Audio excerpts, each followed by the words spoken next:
தினமும் வாராகி அன்னையின் 12 திருநாமங்களை குறைந்தது 9 முறை ஜபித்து வந்தால் வாராகி அன்னை நம்மை அரண்போல் காத்து அருள்வாள். அன்னையின் அருளால் நமக்கு எதிரான சதிகள் மற்றும் தடைகள் அனைத்தும் தகர்ந்துவிடும். காரியங்கள் யாவும் கைகூடும். தேவையற்ற பயம் நீங்கும். அனாவசியமான சிக்கல்கள், பிரச்சனைகள் ஒருபோதும் நம்மை நெருங்கவே நெருங்காது. ஓம் ஐம் க்ளௌம் பஞ்சமியை நமக.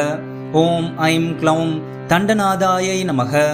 ஓம் ஐம் க்ளௌம் சங்கேதாயை நமக. ஓம் ஐம் க்ளௌம் சமயேஸ்வரியை நமக. ஓம் ஐம் க்ளௌம் சமய சங்கேதாயை நமக. ஓம் ஐம் க்ளௌம் வாராகியை நமக. ஓம் ஐம் க்ளௌம் போத்ரிணியை நமக. ஓம் ஐம் க்ளௌம் சிவாயை நமக. ஓம் ஐம் க்ளௌம் வார்த்தாலியை நமக. ஓம் ஐம் க்ளௌம் மகாசேனாயை நமக. ஓம் ஐம் க்ளௌம் ஆஞ்ஞா சக்ரேஸ்வரியை நமக.